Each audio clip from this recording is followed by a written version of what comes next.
The challenge begins. My first task is to read and review a book about a Christian's journey from faith to skepticism and back again. Did it change my thoughts? I'll let you know. This is The Pleasure of Doubt.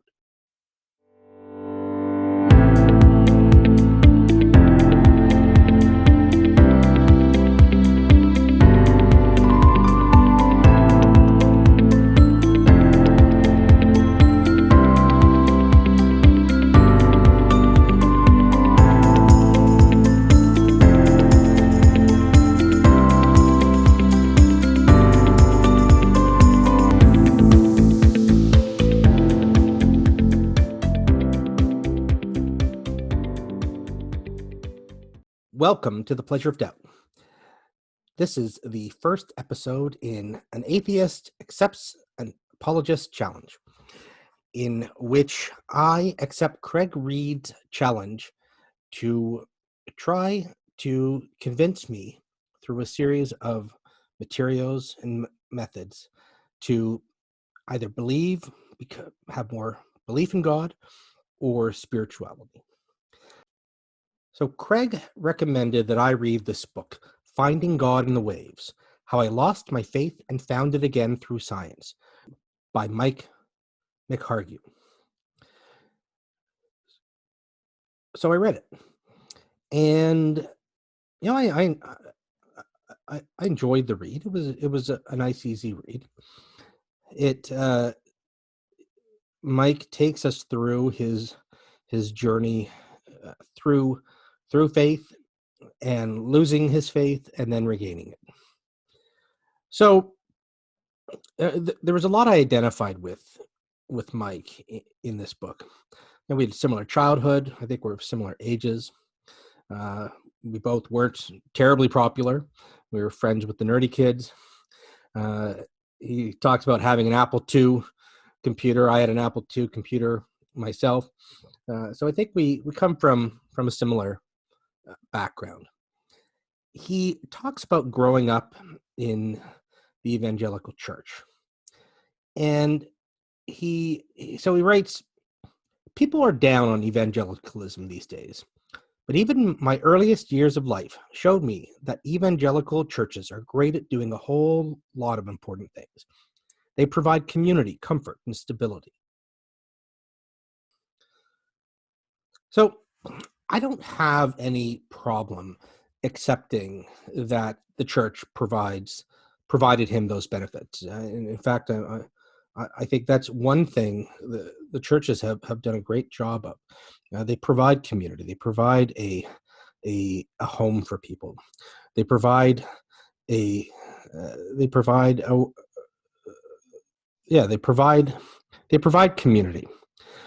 a home. They provide stability, and they do a good job of that. So it's not surprising that he felt at home there, especially growing up in.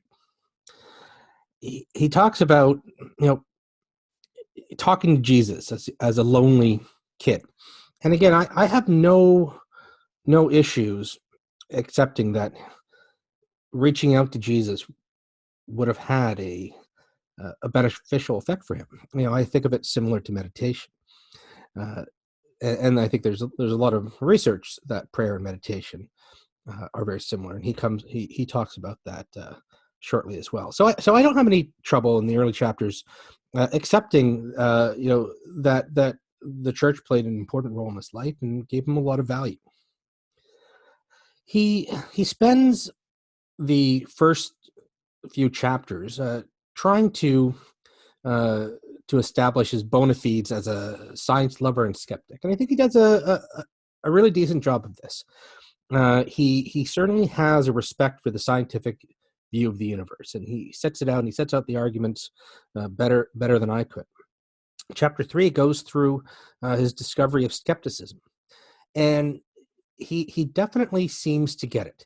He really goes out of his way to show that he understands the arguments from both sides. He writes, "This is why belief in God is so robust in the minds of many Christians. God is not something we believe in as much as something we feel and experience, and that is why the faithful and the skeptical find it so difficult to understand one another.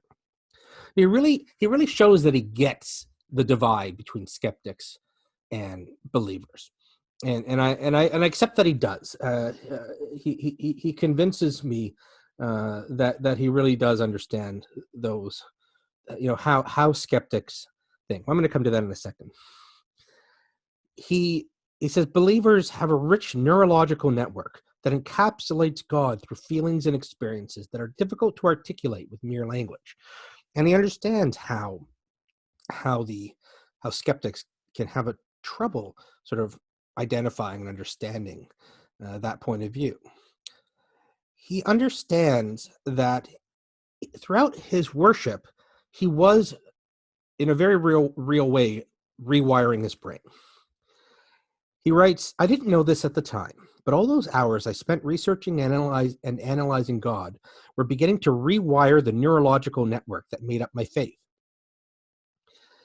So he really does seem to get this, and he wants the reader to get that he gets. He wants the skeptical reader to get that he gets them.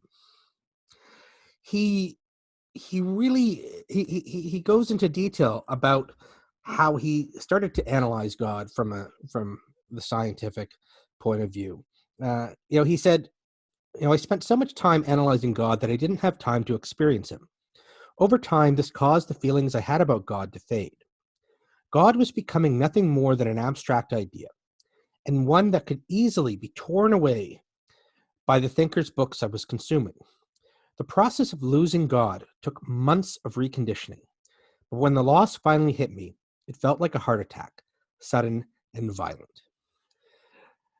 So he describes a journey that I think that wasn't my journey. I lost my faith simply by not buying the stories I was being taught in Sunday school. I grew up in a Reformed Judaism household.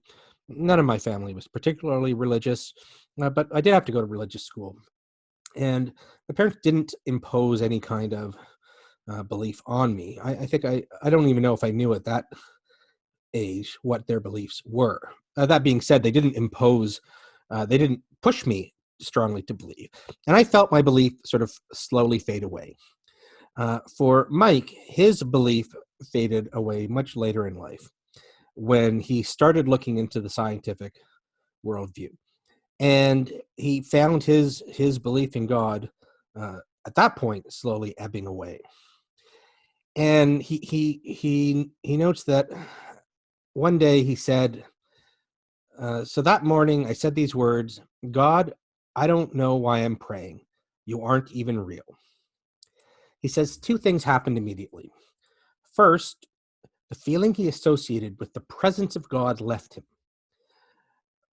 He describes it like a morning mist burned away by the heat of the sun. Second, he describes it as if a trap door had opened up beneath him and he fell through it. So there's two aspects there that I can identify with.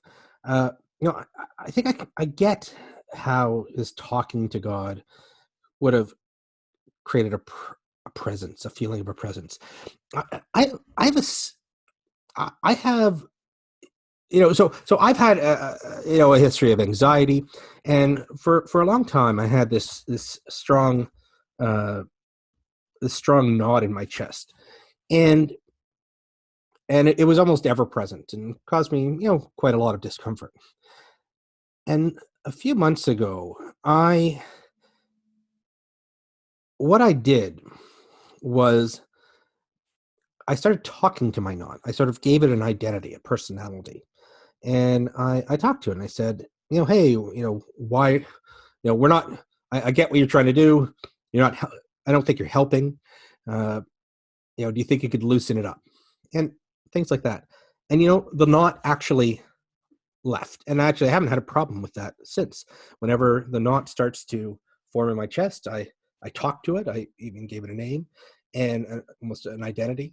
And I was able to have, in a way, a conversation with it. I mean, a one-way conversation. So now I think of this not as just an aspect of my personality. I don't think of it as a deity, but but in a very real way, there's a type of relationship there, in that, I would feel the knot forming, and in talking to it, it would almost instantly respond. So I understand that presence, and I understand. I think, or at least I have an idea of what that presence can feel like, and I understand how, when he felt his belief go away, suddenly that loss. And now he went. When I lost my belief, it wasn't terribly traumatic for me, because I was young. I was 11 or 12. Just sort of gradually went away. I can't really say I had any kind of crisis or faith. I hadn't really been deeply embedded. Now with Mike, this loss of belief in God was devastating. He writes, "Without God, life had no objective purpose. All those tough days I had pushed through, believing I served a higher purpose. That purpose was nothing but a comforting self-delusion. My life was meaningless. So were the lives of my children and every person who had ever lived or ever would.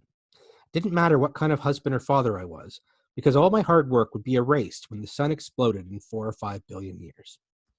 All right, so he became an existential nihilist. I've never really identified with nihilism, and I'm actually involved in a project of awakening from the meaning crisis, which I can talk about in other videos, and you can see the link to the Discord that I run down below. But I can see, I can imagine how somebody who is actually taught that life without God has no meaning would suddenly have that feeling of meaninglessness.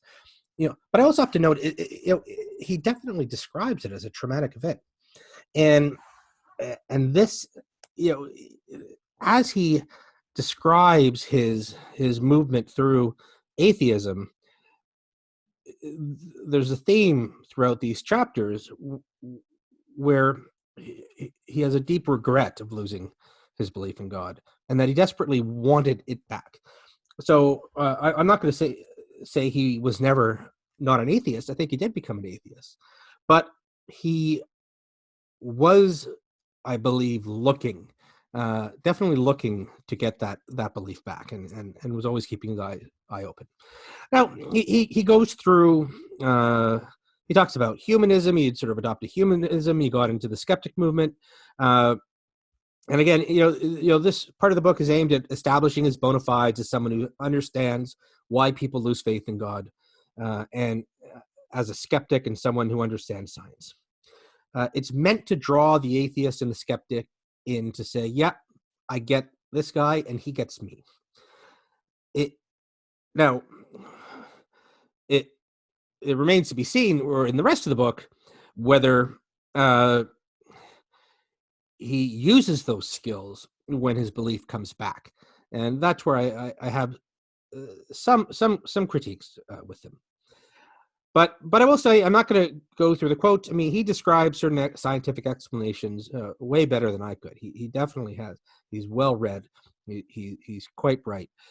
He's definitely looked deeply into these scientific topics, whether it's the Big Bang, evolution, and so on. There's little doubt that this is somebody who has taken these ideas seriously, and the first part of the book definitely gives that idea very clearly. Now,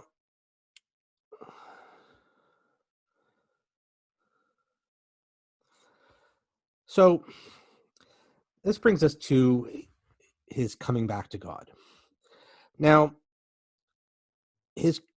while his loss of faith in God was sort of, I think, through a reasoning process, that's not what happened to his coming back to the faith. It was a personal experience where he heard a voice telling him that he was describing that he was at a conference, and he was about to a conference with some religious people, and he's about to basically walk away. from the faith, I guess, forever. And he heard an audible voice saying, "I was here when you were 8, and I'm here now." Now, he describes the state of mind at this conference, that he was emotional. He was in a very highly agitated state. He described his state of mind at that conference as being in an existential vortex. And basically, he had an altered state of consciousness. And I believe he had this. I take him at his word, that he heard this voice, or at least he thought he heard this voice. With these type of accounts, and I think he accepts this too. I mean, there's not much we can do in terms of assessing it. We weren't there. We're relying on his memory. We're relying on his state of mind at the time and his memory of it since, and it certainly made an indelible impression on him. But we can't know, for example, was somebody nearby and he overheard them saying something that said something different, said something that sounded like that, and he interpreted it as a voice of God saying he was here. Could it have been a thought in his mind that he interpreted audibly, or maybe he really did have an audible hallucination, or again, perhaps the possibility is he really did hear an audible voice from God. But the point is, we can't assess. We have very little way of reliably assessing this experience. Now, I think what we can say is that in terms of the reliability, meaning the chance of the risk of it, him not interpreting it exactly as it happened, is pretty high, because that's the nature of this type of experience just in general. We having an experience does not give us doesn't even if we recount it accurately, does not entail that we accurately understand it, that we accurately interpret it. Now, again, I can't say one way or the other what actually happened. I have to be agnostic on it. I mean, my bias is against it being God. I can think of several other possibilities, but I accept that he had an altered state of consciousness. He had a mystical experience, as you would call it, that had a definite effect on him, and it brought him back to God. He was someone who was looking for a reason to believe, and he found it. So now, one thing I don't see a lot of, there is sort of an analysis of this mystical experience. He goes through it fairly quickly, and again, he admits that he doesn't have a deep, rational reason, for going through it, for interpreting it the way he does. I think he wanted to believe, and he did believe. So he says, when you're working with an absence of sufficient evidence, sometimes incomplete explanations are all you can offer. So again, he accepts that he can't demonstrate that his experience was from God, and he sort of basically just taking the point of view that, well, it was convincing for him, but he doesn't expect the reader to necessarily accept it. So he writes, neurotheology treats doubt as a neurological condition and would instead encourage people to imagine any God they can accept. And they pray and meditate on that God in order to reorient the person's neurological image of God back towards the experiential parts of the brain. He said, this insight was the most significant turning point in my return to God. I now knew that I had to stop trying to perfect my knowledge of God and instead shift towards activities that would help me cultivate a healthy neurological image of God, secure in the knowledge that this network would help me connect with God and live a peaceful, helpful life. All right, so I take some issue with his reasoning, although I think I get where he's coming from. He's talking about a phenomenological approach to this, to describe the experience.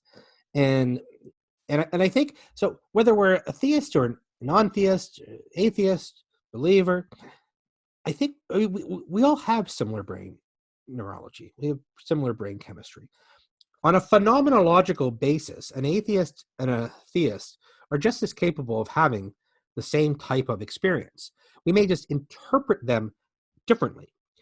And so Mike is very much aware that he's reinforcing certain pathways and brain pathways when he follows certain rituals, when he prays, and so on. He recognizes that certain activities will help cultivate those brain wirings and give him again that sense of presence of God, and so on.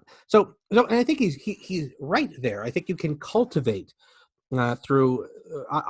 I've followed so John Vervaeke calls these psychotechnologies, sort of these mental tools that these mental methods. So reading would be a psychotechnology. Meditation would be a psychotechnology. Prayer would be a psychotechnology that help cultivate, when you do them over and over again, they help cultivate certain brain states. And so I think he's exactly right that by following certain practices, he will have certain experiences that if he interprets as being connecting to God, that he will reinforce that feeling.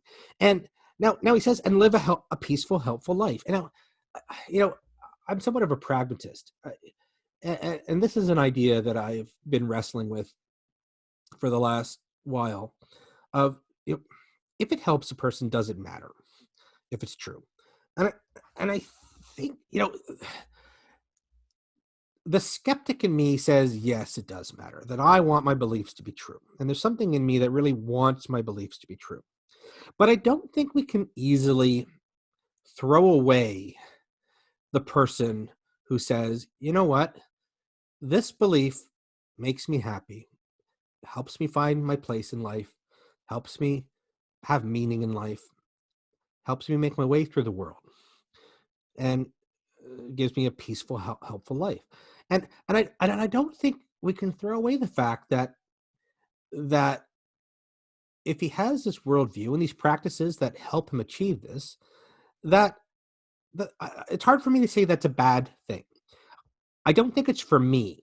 I think there's something in me that certainly wants it to be true.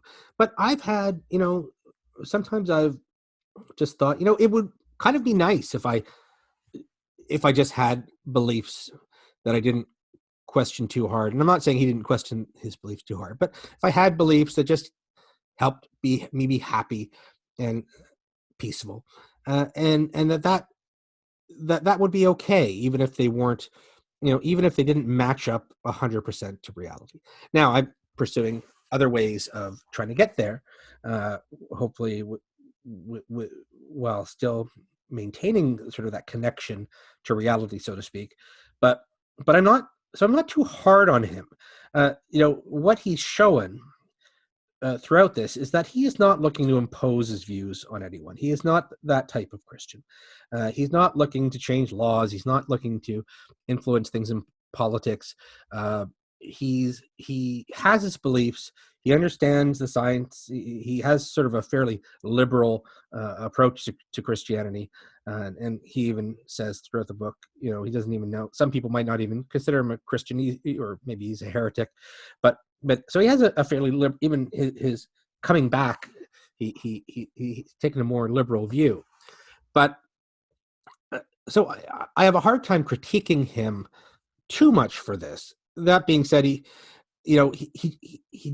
hasn't convinced me. He didn't really convince me that he was justified. If the idea is we want our beliefs to be warranted, he didn't really justify to me that his reconversion back to God was warranted. Basically, and this is what the rest of the book goes through, is he considers that the voice coming from God and other scientific aspects being in line with God are plausible. and that they are consistent with God. So but really he throws out the propositional. When he's talking about his experience, he's no longer addressing himself to the skeptic who wants to first be convinced that it's not just a trick of the brain into having those feelings. And actually, I was thinking this sort of suggests an experiment. In terms of the relationship with God, similarly to the relationship with the knot in my chest. Could you manufacture a relationship with an imaginary friend? Could you? We could actually put this to the test.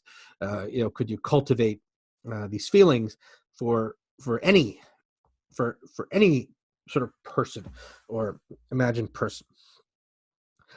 So he talks about he notes that in order to cultivate a relationship with God, you should approach God through play. And I understand this. John Vervaeke talks quite a bit about serious play and the importance of it, and the importance of the rituals. That serious play is incredibly important in terms of generating insight and wisdom, even from the from the secular perspective. So neuroscience does suggest that this serious play can have a beneficial effect. Again, I agree with him that the serious play aspect of his approach to God probably has some very beneficial effects for him. I just interpret it from the secular point of view. He then sets out through a number of chapters sort of some basic statements that he could say God is at least. I take some issues with these, but let's go through a few of them. So he states, what's the least we can say about God? That God is at least the natural forces that created and sustain the universe as experienced via a psychosocial mode in human brains that naturally emerges from innate biases. Even if this is a comprehensive definition for God, the pursuit of personal subjective experience can provide meaning, peace, and empathy for others. So I agree with the last part that you can have that this type of belief can help people lead to meaning, peace, and empathy for others. I'm not sure that just defining God as at least natural forces that create and sustain the universe that we experience sort of in a phenomenological way. I'm not sure. I mean, that's a pretty far cry from, I think of God as the concept of God as an entity, a being that has will, that creates the universe, or has the power to create the universe and to create us and all of that. His definition of God there is completely compatible with, I think, a universe that has no God, that just has natural forces that have always existed, that don't have any kind of innate conscious, or that are not a being, though they have the power, the ability to be conscious. And I'm not going to get too much into consciousness here.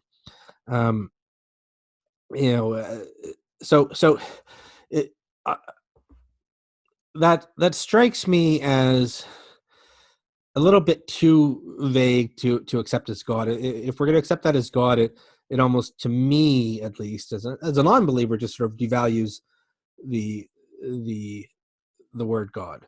And how do we differentiate that from just a world without a God?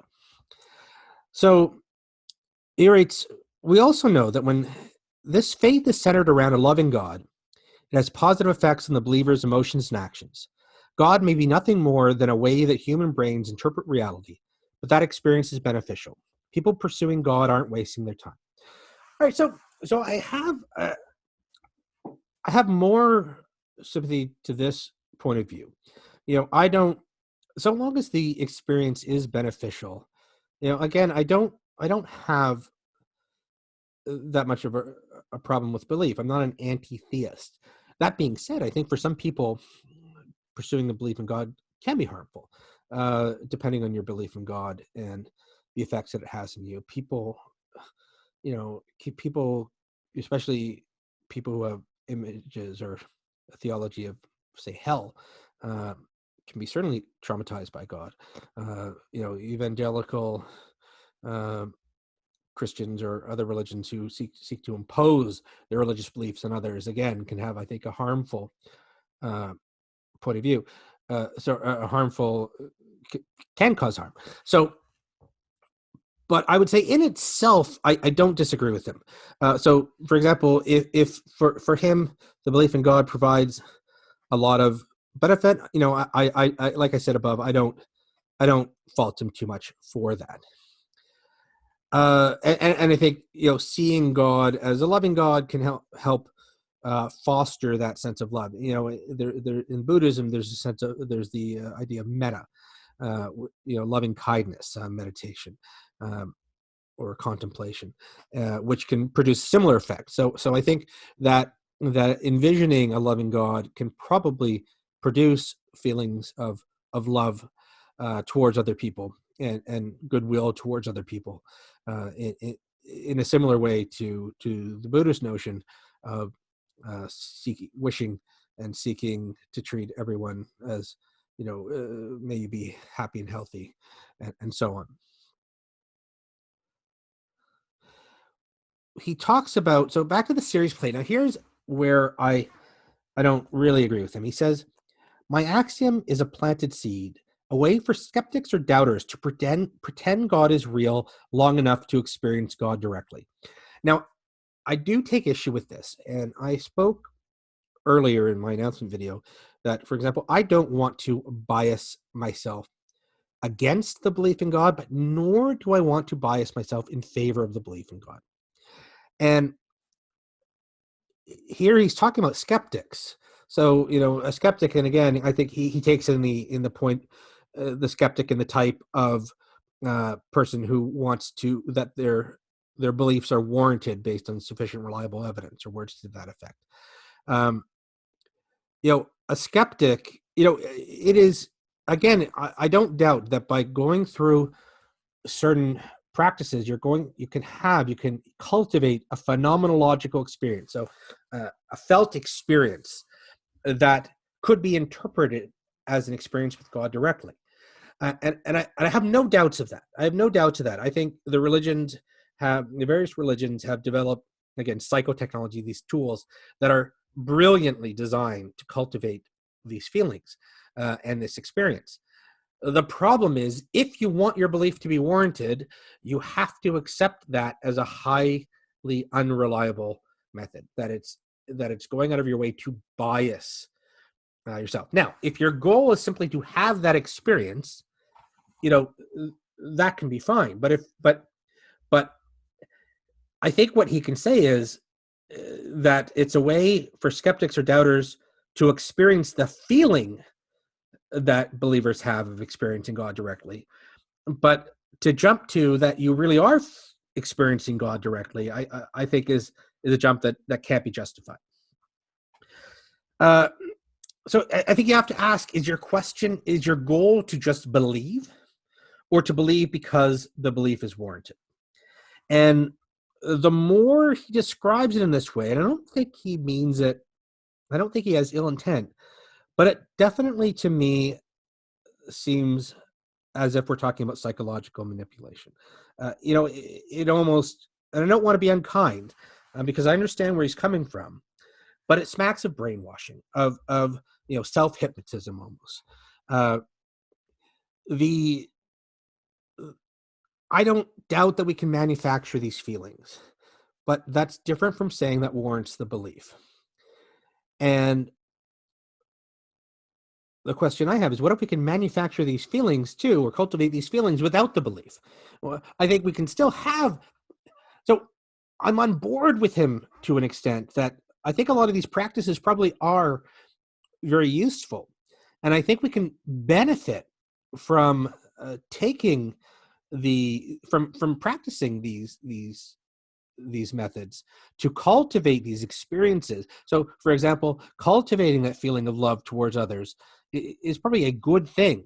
And I just think it can also be done through secular means. And that's a big part of a project I'm working on with John Vervaeke and the religion is not a religion. But again, that's a whole other topic, and I don't want to get too much into that here. He, he talks about, a lot of, he talks about reports that people have given to him of apparent miracles. For example, tells a story about a person who had a severe allergic reaction, rash that faded before his eyes, apparently, when a pastor prayed for him. He talked about a case of someone who reported that his sister had chronic health issues with these painful warts, and the warts kept on coming back until the person went to church, and she went forward for prayer and asked for healing, and then all the warts faded. So these kind of stories, again, they're very hard to assess. There are so many different possibilities, from memories being incorrect, from unlikely things do happen. So it's possible that there were just some coincidences going on, to the stories being accurately reported, and that God intervened. Intercessionary prayer was successful. I take these stories as hypothesis generating tools, that they are unreliable in the sense that they have a high risk of error and bias, but they are intriguing, and they do support, I think, the intention to look into these matters further and to have an open mind. I mean, but we want to take the unreliable accounts and then replace them with reliable accounts. And I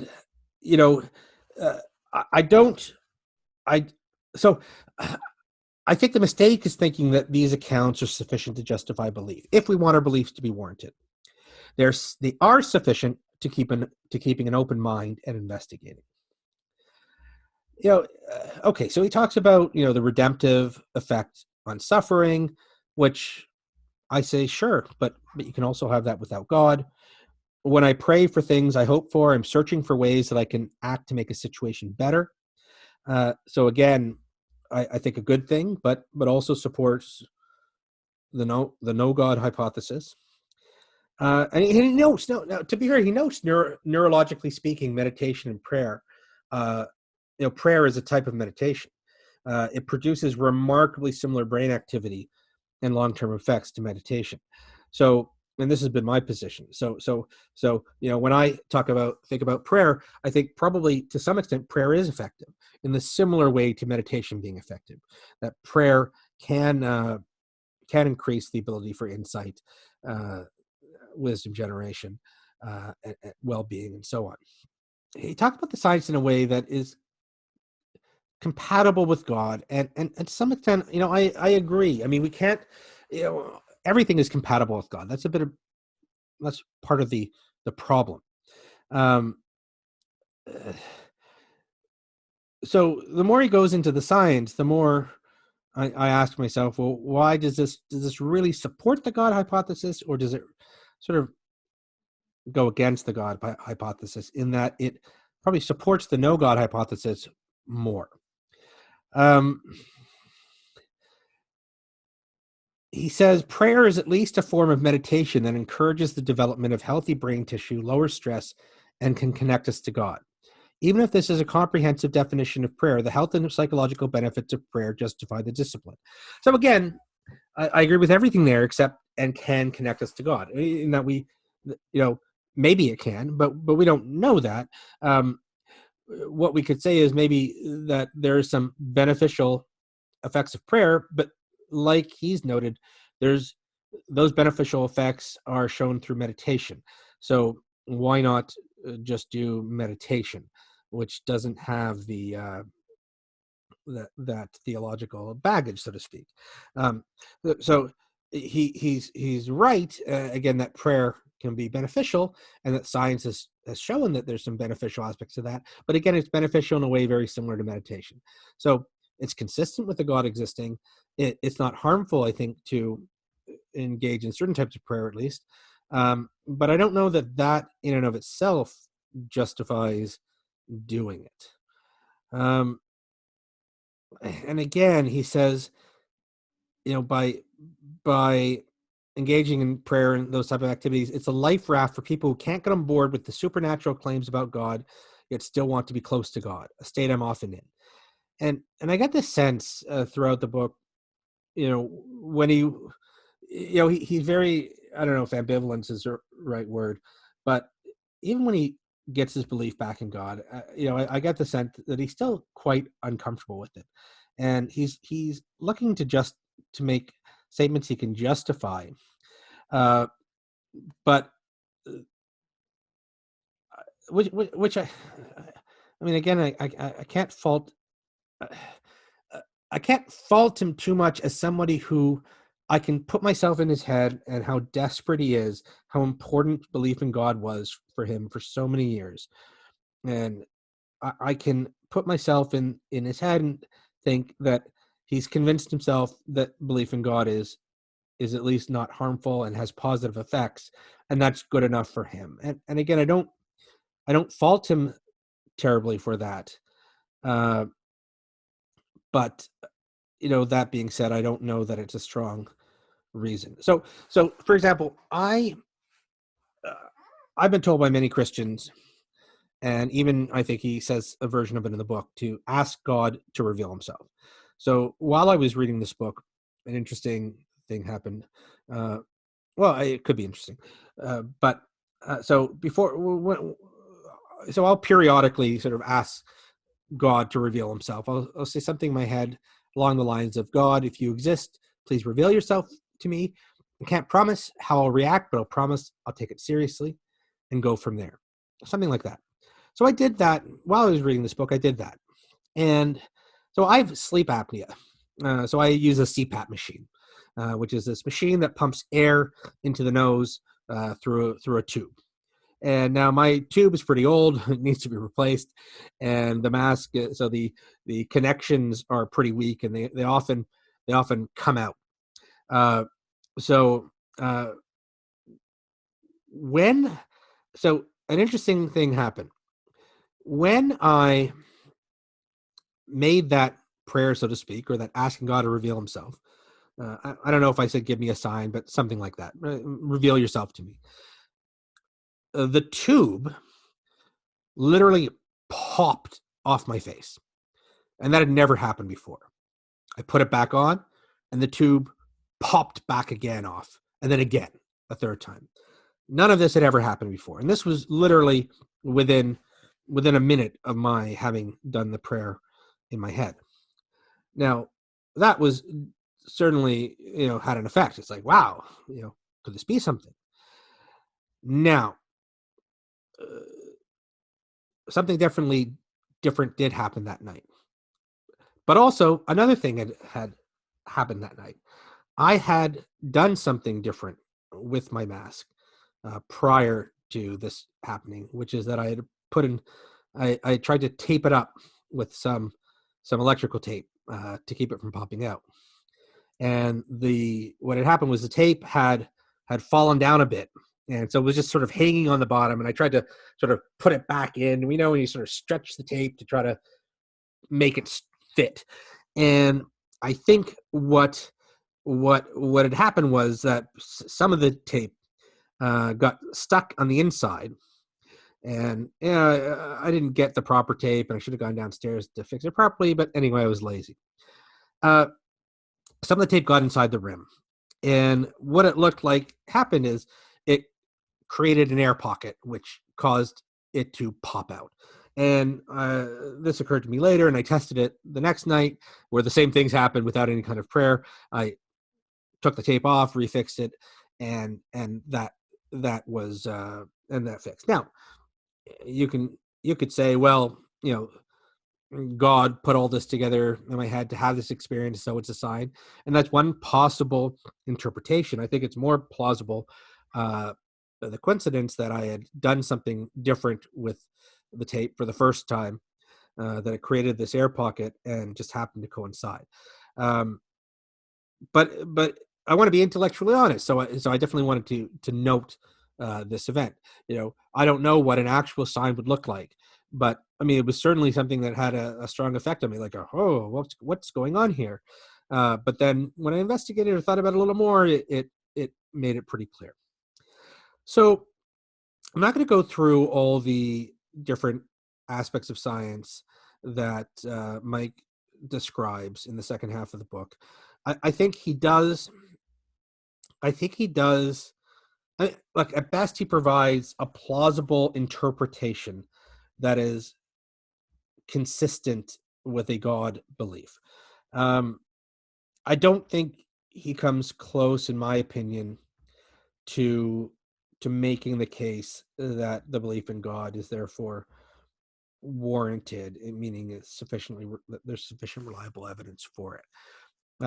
In fact, I mean, just frankly, I think if I take everything that he's written, at the end of the day, he strikes me as a very well-meaning person who desperately wants to believe and has come up with but he also wants to be sort of rigorous, scientifically rigorous, and he's come up with a compromise belief, sort of a watered down sort of Christianity light that helps him have a positive state of mind, that gets him away from that depression and nihilism that he had fallen into, and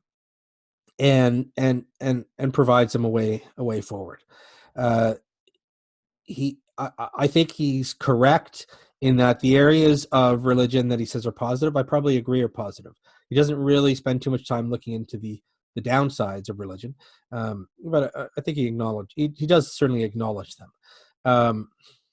So that's my reading of this book. Again, I enjoyed the book. It was a nice, easy read. I'll talk with Craig about it if he wants. I can go into more detail about my thoughts on his sort of scientific arguments that he makes. But I think I've been going on for a while now, so I think this is a good video. Good time to end this video. I think this was a good exercise, and I look forward to talking about it with Craig. The second part of my homework, which I'm not done, is Craig wanted me to come up with 50 Bible passages that I like, or that I find nice, or that I agree with. So I've started that process. I'm not done, and I'm not sure if I'll do a full video on that, or I might do a video talking about at least a selection of the Bible passages, as I've started going back through the Bible and the New Testament, at least, and reading it from to try to get, as part of this process, a cover to cover reading. I've read the first 3 Gospels, and I'm going forward, and I've been taking out, cutting and pasting certain paragraphs that I find worth noting. All right. Thank you very much. I hope you find this journey interesting. If you like what I'm doing, if you support this project, please please subscribe, please comment, please share. It really helps. This is a new channel, and anything that you can do really helps. Really helps. Thank you very much, and have a great day, everyone.